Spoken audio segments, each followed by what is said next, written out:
आप लोगों को ना गति समीकरण क्या है वो बता दिया गया। गति समीकरण कितने प्रकार के होते हैं वो भी बताया गया। और गति समीकरण में जो पहला था प्रथम गतिकीय समीकरण, जिसको हम लोग वेग समय समीकरण भी कहते हैं, वो हमने सिद्ध भी करवाया था ना। हम वेग गतिकी ये समीकरण का परिभाषा भी दिए थे कि एक सरल रेखा में या जिस समीकरण से एक सरल रेखा में एक समान त्वरण से गतिशील वस्तु का गति का अध्ययन करते हैं। गतिशील वस्तु के गति का अध्ययन करते हैं, उसे हम क्या कहते हैं? गतिकीय समीकरण। इसका डिफिनेशन एक और तरह से दे सकते हो आप कि एक सरल रेखा में एक समान त्वरण से गतिशील वस्तु के गति के अध्ययन से जो समीकरण हमें प्राप्त होता है उसे क्या कहते हैं? गतिकीय समीकरण कहते हैं। एक सरल रेखा में एक समान त्वरण से गतिशील वस्तु के गति के अध्ययन से जो समीकरण हमें प्राप्त होता है उसे हम क्या कहते हैं? गतिकीय समीकरण कहते हैं। ये कितने प्रकार का होता है? 3 प्रकार। प्रथम गतिकीय समीकरण, द्वितीय गतिकीय समीकरण और तृतीय गतिकीय समीकरण। इस समीकरण के ग्राफ के मदद से हम लोग समझ रहे थे ना, एक एक्स एक्सिस और एक वाई एक्सिस। इसमें बताया गया था कि समय स्वतंत्र होता है तो समय को हम लोग नीचे दिखाते हैं और वाई अक्ष जो है उसमें वेग को दिखाते हैं। ठीक है, हमारी गाड़ी का प्रारंभिक वेग u है। क्या है? u। और t समय में हमारी गाड़ी का जो वेग होता है वो कितना हो जाता है? v हो जाता है। कहने का मतलब ये हुआ, यहाँ से आता v है ना, u है ना, यहाँ से आता कि ये भी क्या हो जाएगा? u हो जाएगा। और यहाँ से यहाँ पूरा क्या हो जाएगा बाबू? v हो जाएगा। क्या हो जाएगा? आप चाहे तो नामकरण कर सकते, इसका नाम ए दे दो, b दे दो, c दे दो। कटान बिंदु को o से सूचित करते हैं, इसको मूल बिंदु कहा जाता है। क्या कहा जाता है? मूल बिंदु। और इसका नाम आप क्या दे दो? d।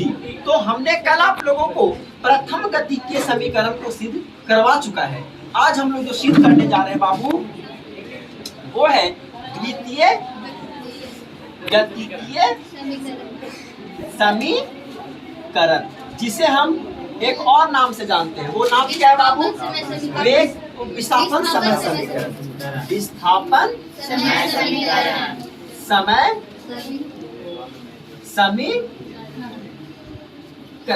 आपको जब हम ग्राफ पढ़ा रहे थे, तो उस वक्त ही हम बताए थे, क्या बताए थे? कि ग्राफ के अंतर्गत जो क्षेत्रफल होता है ना बाबू, मतलब ग्राफ के अंतर्गत जो क्षेत्र होता है उसका जब हम क्षेत्रफल निकाल लेते हैं तो हमको दूरी का पता चल जाता है या विस्थापन का पता चल जाता है। दूरी और विस्थापन दोनों सेम है। अंतर क्या है? तो दूरी के साथ दिशा की जरूरत नहीं होती और विस्थापन में क्या होता है? दूरी के साथ दिशा की जरूरत होती है। तो विस्थापन निकालना हो या दूरी निकालना हो ग्राफ से, तो ग्राफ के अंतर्गत जो क्षेत्र आता है उस क्षेत्र का हम क्या कर लेते हैं?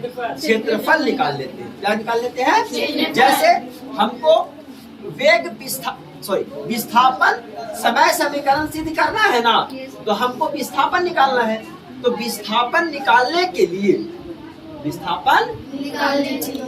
के लिए हमें क्या करना पड़ेगा? तो ग्राफ के अंतर्गत जो भी क्षेत्र है, जैसे ग्राफ बना है ना, इस ग्राफ के अंदर ये सारे क्षेत्र है ना, देखो ये पूरा क्षेत्र आया है कि नहीं? इस क्षेत्र का पूरा हम क्या कर लेंगे? क्षेत्रफल निकाल लेंगे। क्या निकाल लेंगे? तो आप जब क्षेत्रफल निकाल लीजिएगा तो आपका निकल जाएगा क्या?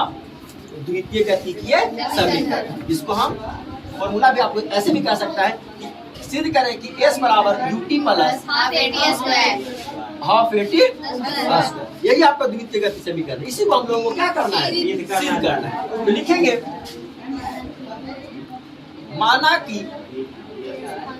माना कि कोई वस्तु u वेग से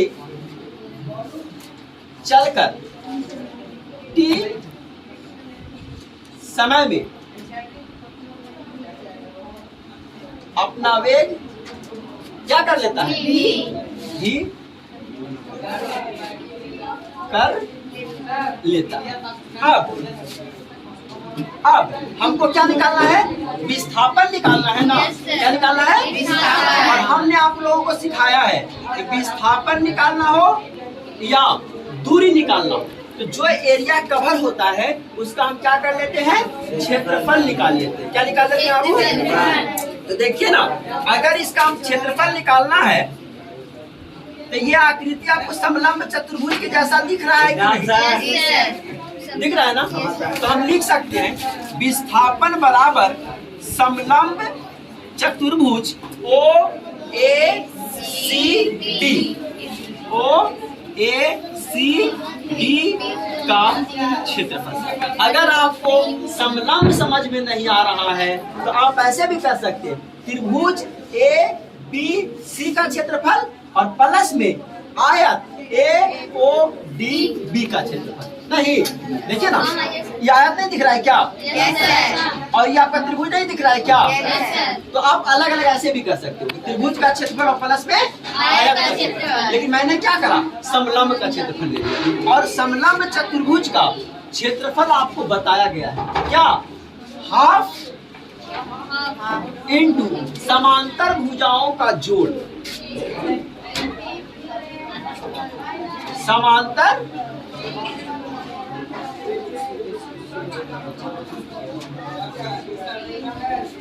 भुजाओं का जोड़ गुना में क्या? ऊंचाई। अब ये समलंब चतुर्भुज जो आपका है ना, ये क्षैतिज है। क्या है? इसको थोड़ा सीधा करो, वर्टिकल कर लो। अगर इसको हम ऐसे पलटेंगे तो इस तरह का आकृति होगा कि नहीं होगा? होगा, होगा ना? इसमें हम सीधा करेंगे, इस तरह का आकृति बनेगा ना? यानी समानांतर भुजा जो होगा, समानांतर ओए और प्लस में क्या? डीसी। क्या होगा? डीसी। और गुना में क्या? ऊंचाई। ऊंचाई देखिए तो क्या है बाबू? एबी। यहाँ तक कोई दिक्कत हुआ? आप ओडी भी ले सकते हो या एबी भी ले सकते हो, कोई दिक्कत थोड़ी नहीं है। ये तो पैरेलल है जी, समानांतर है ना। ये भी वही, अरे भैया जे ऊंचाई यहाँ ये दिखाएगा मापेगा, वही ऊंचाई पे भी मापेगा ना। तो दोनों में से आप कोई भी लो, कोई दिक्कत नहीं है। अब आप क्या करेंगे? मान फुट करेंगे। ओए कितना है? ओए कितना है? देखो तो, ओए कितना है? ओए कितना है? यू है। डीसी कितना है? डीसी कितना है? और एबी कितना है? तो यहाँ से यहाँ तक टी है ना बाबू? एबी तो टी होगा ना? गुना में क्या लिख देंगे? टी। यहाँ तक कोई दिक्कत अगर किसी को हुआ है तो बोलो। नहीं ना? अब आगे सुनिए। हाफ गुने हमें हम सिखाए हैं v बराबर u प्लस एटी। v बराबर u प्लस एटी। कहाँ से? प्रथम समीकरण। u है तो u रहेगा प्लस, और v के यहाँ पर लिख देंगे हम लोग u प्लस 80 के 280। अच्छा हाँ 80 सॉरी, v के यहाँ पर क्या रखिए? u प्लस 80 और गुना में क्या? t। तो ये बात आप कहाँ से जान रहे हो? अच्छा, प्रथम गतिकीय समीकरण से v बराबर u प्लस 80। इसी कहाँ जानते हैं आप लोग? प्रथम हमने क्या करा? v के जगह पर क्या लिख दिया? u plus 80। अब देखो ये हाफ है ना बाबू, तो हाफ के हाफ। अब u प्लस 80 और गुना में क्या है? अब ये t जो है दोनों के साथ मल्टीप्लाई करें, यानी 1/280 2ut 80। अब ये हाफ जो है ना, ये दोनों में गुना करेगा ना, यानी 1/2 इंटू 2ut और प्लस 1/2 इंटू 80, 2 से 2 कैंसिल, तो क्या आ गया ut प्लस 80। अब ये विस्थापन को हम लोग किससे करते हैं? s बराबर s बराबर s बराबर s बराबर s बराबर s बराबर, ये प्रूव करना था। Yes sir. कोई दिक्कत हुआ क्या? No sir. आ रही बात में ना आप लोगों को? अब ना तृतीय गति समीकरण को सिद्ध करेंगे। किसको करेंगे? तृतीय गतिकीय समीकरण, जिसको क्या बोला जाता है? तृतीय गति समीकरण को क्या बोलते हैं? और नाम क्या है?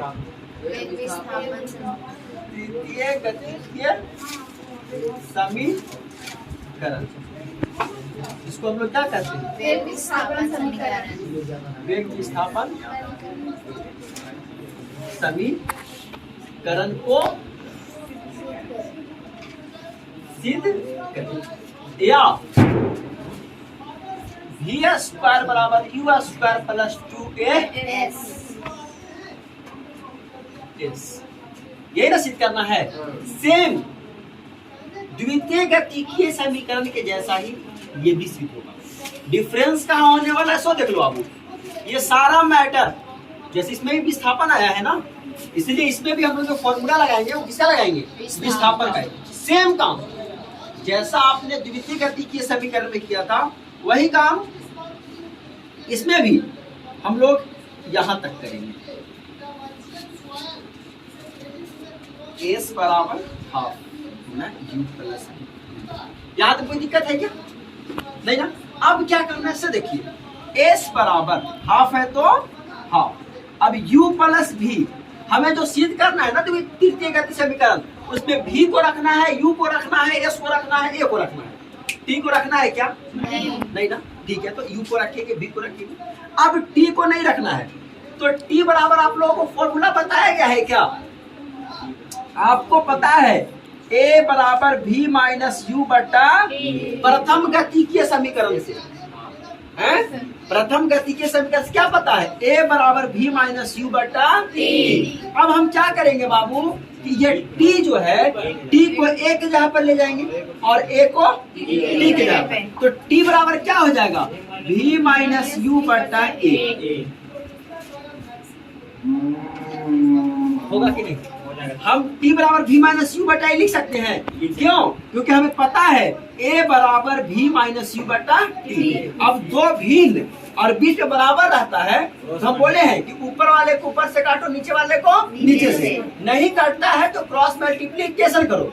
बताया ना? एक बार और बताए होंगे कि हम लोग क्रॉस में हेर फेर भी स्थानांतरण कर सकते हैं, जगह का बदलाव कर सकते हैं। इसको यहाँ भेज देते हैं और इसको, तो t यहाँ चलाएगा और a यहाँ चलाएगा, तो t के यहाँ पर क्या हो जाएगा? v माइनस यू बटा a होगा। कोई दिक्कत लगा? अब सुनिए, अब क्या करना है, तो नोट डाउन प्लीज। बराबर half into you plus v into v minus you by a हुआ है ना। अब देखो s बराबर हाफ, बाबू यहाँ देखो ना v माइनस यू है ना, तो इसको हम v प्लस यू लिख सकते हैं क्या? इसको हम v प्लस यू लिख सकते हैं क्या? u प्लस b है ना, तो हम v प्लस यू लिख सकते हैं। क्रम विनिमयता का नियम आप पढ़े होंगे 8th क्लास में। क्रम विनिमयता की जो नियम लागू होती है वो मल्टीप्लाई पे होती है और ऐड पे होती है। तो ये मल्टीप्लाइड है ना बाबू, इसको हम कर सकते हैं हेर फेर, लेकिन ये अंतर है ना, यहाँ पर हेर फेर हाँ नहीं, इसीलिए हम यही कर सकते हैं। ठीक है ना, हम इसको लिखते हैं u प्लस b है ना, इसको लिख देते हैं v प्लस u भी लिख सकते हैं, कोई दिक्कत नहीं है। नहीं। अब यहाँ क्या है? v माइनस यू और बाई में कोई दिक्कत है तो बोलो ना, कोई दिक्कत है क्या? अब सुनो, हम आप लोगों को सिखाए हैं कि शुरू मिले और बाद मिले और साइन क्या रहे? अलग अलग। तो शुरू वाले पे स्क्वायर और बाद और वाले बाद वाले पे पे बीच में क्या देते हैं, और ये पूरा चीज एक में गुना करेगा कितने में रहेगा, और 2 करेगा ए में तो कोई दिक्कत, नीचे कुछ नहीं क्या देंगे, 2 भिन्न और बीच में क्या है, ऊपर वाले को ऊपर से काटो, नीचे वाले को नीचे से काटो, और अगर नहीं काटता है तो क्रॉस मल्टीप्लिकेशन, तो भी स्क्वायर माइनस यू स्क्वायर 1 में करेगा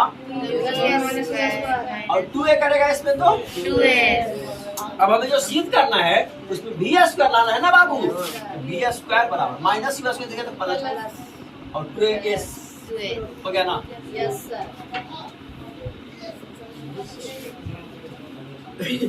बीच में बराबर है ना, या आप लगा सकते हो, आई बात समझ में, यही है आपका गति, ये तृतीय गति से समीकरण।